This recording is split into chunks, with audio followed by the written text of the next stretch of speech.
Okay, everybody. Well, some progress has really been made for a while. We did verify some measurements of some stuff that we were unsure of with the head guy of this project, and those measurements have worked out. And like I said, good progress has been made. And I did get some requests about how's the backyard work going, so I am happy to make this video for you. Okay, so you'll get to see some updates since the last video, which was a while ago. So pan over to here. First thing you can see is the hot tub is mostly in place. We have the cover on top of it because it's still empty right now, and they say that it's not good for the interior of the hot tub to be exposed to direct sunlight for a long period of time when it's empty, because it can cause deformations and things like that. So that's why the cover's on. I will show you the inside. The only problem is it still needs to be fine-tuned or moved into position, because you can see there's a pretty good gap here between the platform and the hot tub here. And, you know, especially my nieces, they could easily trip through there, fall through or something, and really get hurt. So, wouldn't want that happening. And I will show the inside. It's a little dirty from standing water over the seasons, but, you know, I'll get it cleaned up as time goes on. Yeah, you can see here's the inside of the hot tub. It's like a white color. And, yeah, just don't mind that dirt. That'll be cleaned out once I get to it. And I will have a separate video on this once it's ready to be filled. And you can see the warning right there, and to be used. So once that's all set to happen, I will definitely make a video for this for you. I'm sure many of you would like to see that. Okay. And I have seen the inside, but again, I'll show that to you once I make the official video on this. So that's the only problem currently, is that, you know, we still got to get this into position correctly, because this gap between the platform and the hot tub is just too large and really not safe, especially for young kids. So we'll have that taken care of. In some parts of the patio and stuff, you can see they put that that sand stuff in between in the joints. So this is really solid now. When you step on it, you don't feel any shift in the pavers or anything. So that's really good. And we have the fire pit mostly set up. You can see here's the thing right here. Kind of gives you like a little star pattern, as you can see. And this will be, I think you put either, I don't know, maybe bits of stone or maybe bits of glass, I'm not really sure, in this metal thing here, so when the fire is on, it's all set to go. And yeah, there are some drain holes on it, as you can see, so when it rains, water doesn't build up in here, which is really good. And yeah, obviously once this is all set to go, I'll definitely get a video of this operating for you. And I'll pan over here. As some of you saw in my generator video, here's the cabana. The outside is pretty much done for the most part. We just got to get some more things done with it. They're working on the inside part right now, as you can see, with the cinder blocks and everything. I can show you kind of over here what the outside looks like. It kind of matches the outside of the house a little bit. That wood thing will be a column eventually, and we'll get to the inside in a little bit. Yeah, so you can see over here kind of how it looks. Let me back up a little bit for you. And there's a nice space between the house and the cabana. Don't be fooled. There's plenty of space there for us to get through. We did order the appliances for it. I mean, we've had the toaster oven for a while now. I picked up the microwave recently. They're both in the laundry room right now temporarily. And we also ordered the refrigerator. That should be here, I believe, this coming Saturday. So, yeah, here's the outside of it. And you can see as we walk over to this side, they finished the pavers over here. Finally, along the side of the house where the exhaust vents are and everything, and where the gas line is, over to the steps. It's really nice to see this all done finally. They are a little dusty just because of when they were cutting the stones and everything, all the dust it creates. So I should bring that water bottle inside. I'll take care of that later. And so once it gets cleaned off, that'll look good. And you can see where the pavers meet the driveway. That's all done. This area's done pretty well. They got the border bricks around the cabana and everything. And we'll go in the cabana in a bit.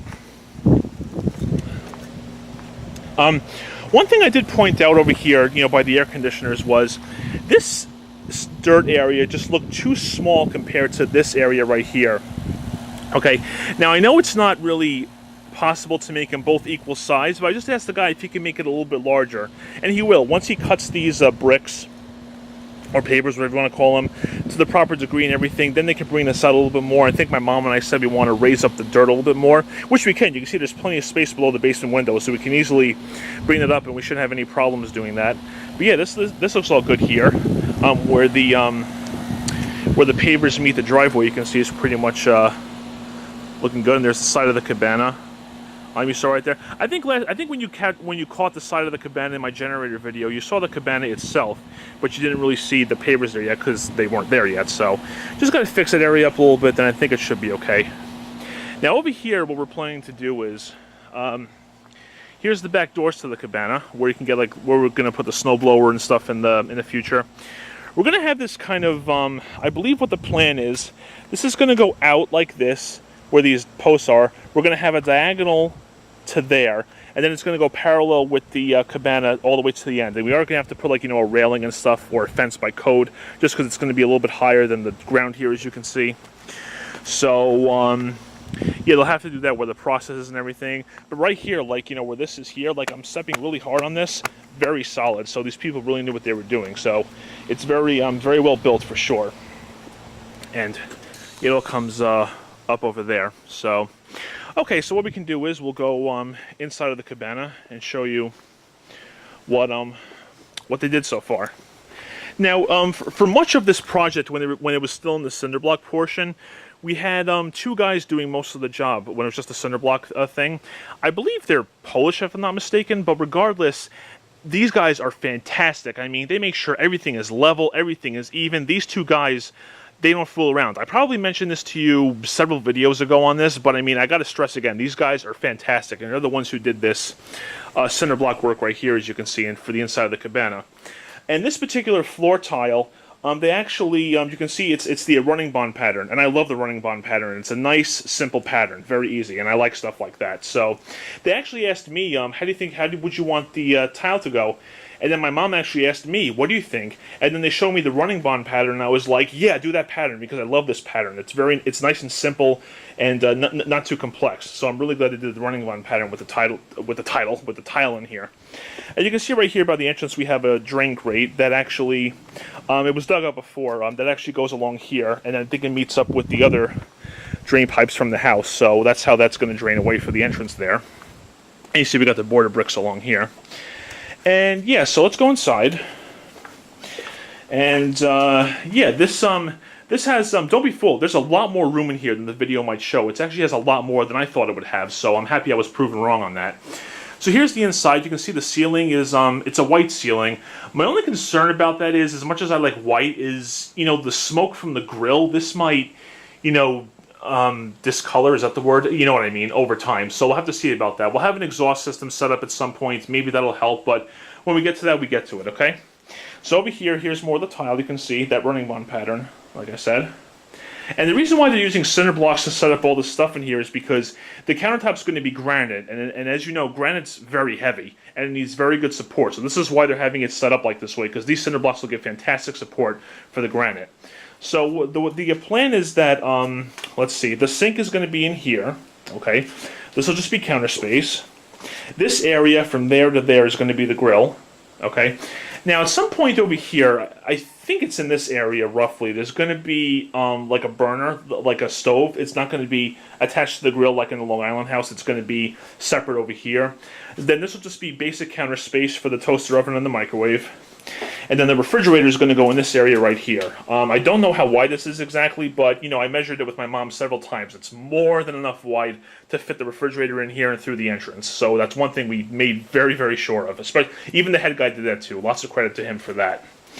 Okay, and over here you can see here's the water lines that you may remember from before. Now, what we're going to have to do is, you may notice there's these holes here in the cinder blocks, and that's because this cold water line is going to go across here, because we're going to have a hose spigot in the back, which will be mainly to blow the lines out for the winter, but also we can put a hose there too if we want.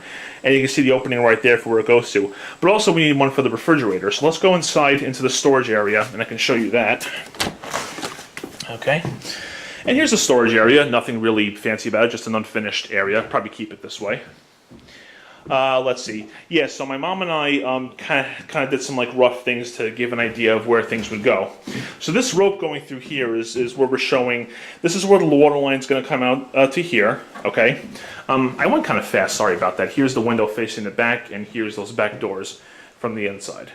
Okay, so, and this, that's electrical for the light, outside lights, and the main electrical is going to be right there. You may remember that conduit from the outside, okay? So, yeah, so the water line is going to come through here, and the hose spigot's going to be roughly around there, and then it's going to go across here, and I think somewhere over here we can put the water valve for the refrigerator, because the refrigerator is going to have, you know, an ice and water dispenser, which, you know, we really like, so that's all good to have. By the way, guys, word of caution, if anyone's getting a new refrigerator, do not, I repeat, do not get Frigidaire models, because if they have a water dispenser, they no longer put in reservoirs. That means the water coming out of your dispenser is going to be whatever the temperature of your tap is, which is really pathetic. So, little piece of advice, if you're going to get a new refrigerator with a water dispenser, don't get a Frigidaire, okay? There you go. And here's just some spare tile for the floor that we didn't use and everything, but it's actually a pretty spacious storage room. I mean, obviously the snowblower is going to go in here when we don't use it, and we might move the Christmas ornaments from the basement up to here if we think it's good. The only thing we have to do is this we definitely got to put a vent of some kind in here, because the Long Island House Cabana doesn't have that, and I really hate that. So we may just do a vent, or we may do an attic fan. You know, we'll figure it out. We were debating an attic fan, but we'll see how it goes, okay? And yeah, so here's the inside. And we might like put some kind of protector on this plywood floor. I'm not really sure. But, you know, we're going to figure something out. I mean, we'll probably put some shelves on here at some point. So that's something you can kind of keep in mind, I guess. Okay, and I think that's basically it, guys. So, yeah, finally, very good progress has been made, and all the measurements are working out. So that's one thing I'm very happy about that I was upset about in the last video I made on this back in, what was it, early July or something? I can't remember, but so far, things are going very well. And the way things look currently, I'm very happy with how they're turning out. So, I don't know when the next update video will be, but I know some people were asking about this, and we finally got some good updates for you. And I know that was one of the things that was really bugging me in the last video I made about this. So I'm just glad to see a lot of stuff done, even if it has taken a while. But this was the big thing, and I'm glad it's finally here. So, alright guys, there you have it. Finally gave you a good update video, and things are coming along well, and I'm happy to see this the way it is. Thank you very much for watching, and take care.